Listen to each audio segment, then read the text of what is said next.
In the aftermath of EU referendum in June 2016, there has been an increase of hate crime and hate incidents across the UK. Hate crime has always existed anywhere in the world, but in the United Kingdom, so many people believe that the decision to leave the European Union has helped the sharp increase of hate-related incidents all over the country.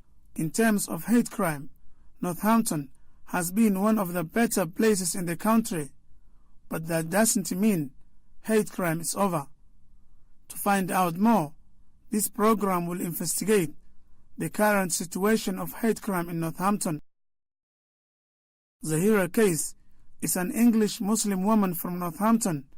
She has been a victim of a number of hate crime and hate incidents since after Brexit. She tells about her experience of hate crime in the past few months. I've had many experiences. The first time really that I faced anything was when I had an Islamic bookshop in the town centre. We had Qurans and we were selling books and so on in the shop, and somebody threw a tin of paint at the window, and there was also some graffiti written on the door saying Muslims kill people and all this type of thing. I reported it to the police. They came out, gave me a crime incident number.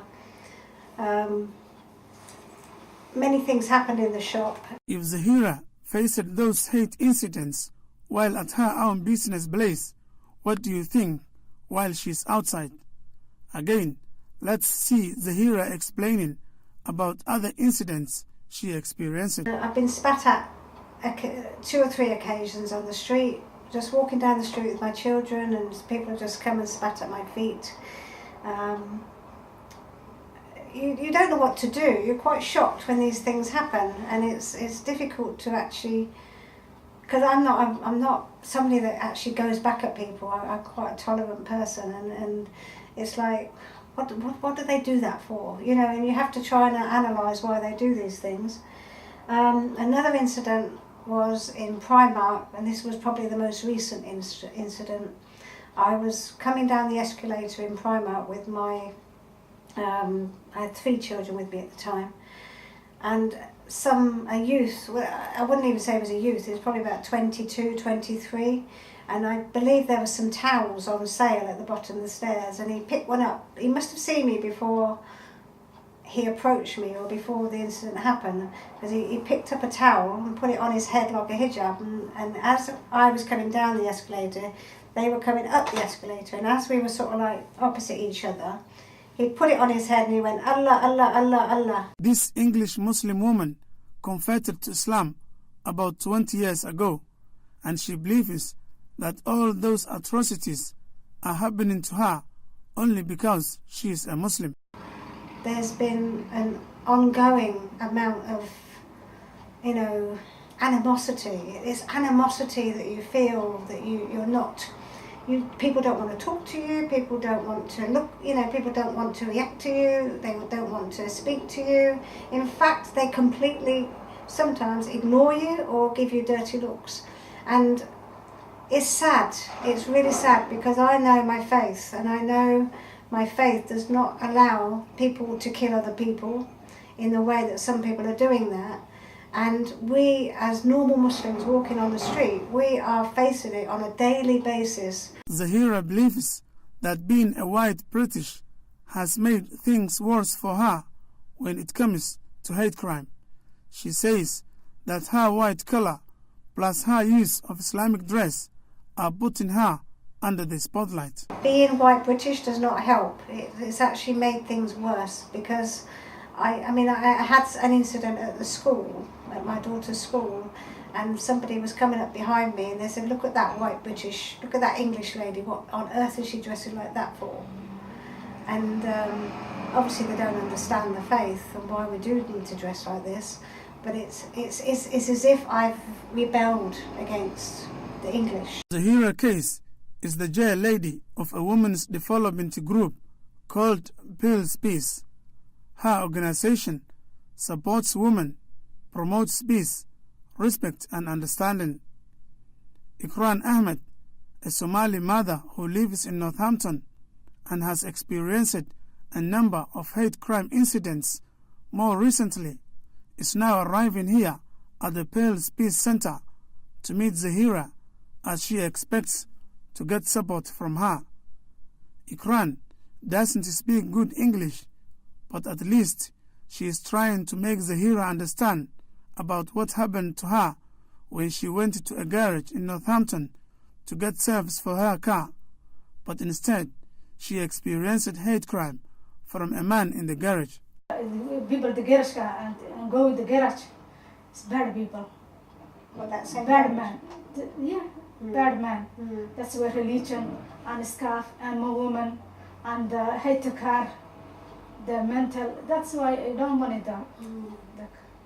I hate the crime. That's why all the time complaining. Nothing that changes. Do you think it's because of your faith? Do you think it's because of that you're dressed as a Yes, Muslim? exactly. Yeah, religion, my religion. Yeah. And would you like to speak to the member of the police about it? Yes.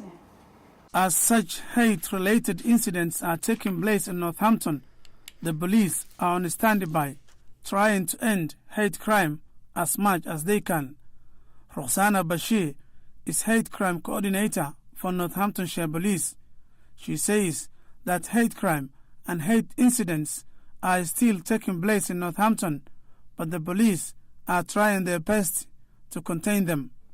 Roxana explains the number of hate crime incidents recorded between February 2016 and February 2017 and how things changed soon after Brexit. Hate crime in Northampton around June last year, after Brexit, it increased I think for a week or two, and then what happened is it went back to normal. On average per week we get around 25 to 30 hate crime and incidents. It's very important to understand that hate crime there's two elements. You've got hate crime and you've got hate incidents.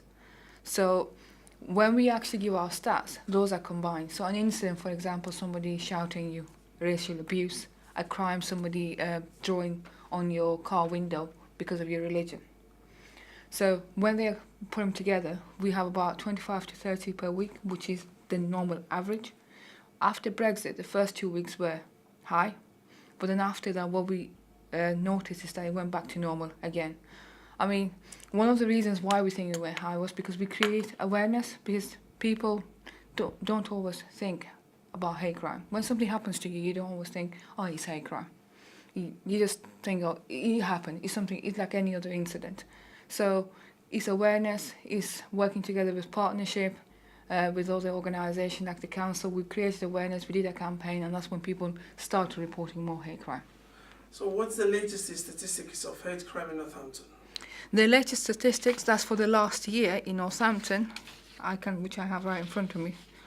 So hate crimes and incidents for the last 12 months have risen by 1,783. But Anjona Roy, Chief Executive Officer for Northamptonshire Rights and Equality Council, says that a number of hate crime incidents were not recorded by police. She believes that hate crime incidents are more than those mentioned in the police statistics. It's difficult to discuss rates of hate crime in Northampton, partly because the statistics that the police collect, we feel reflect a significant amount of underreporting. So anecdotally, people that we talk to, people who make comments on social media, and people who, even discrimination claimants, come in, talk to us, and they talk about an increase in the amount of hate incidents and hate crime that's happening to them. This isn't reflected in police statistics.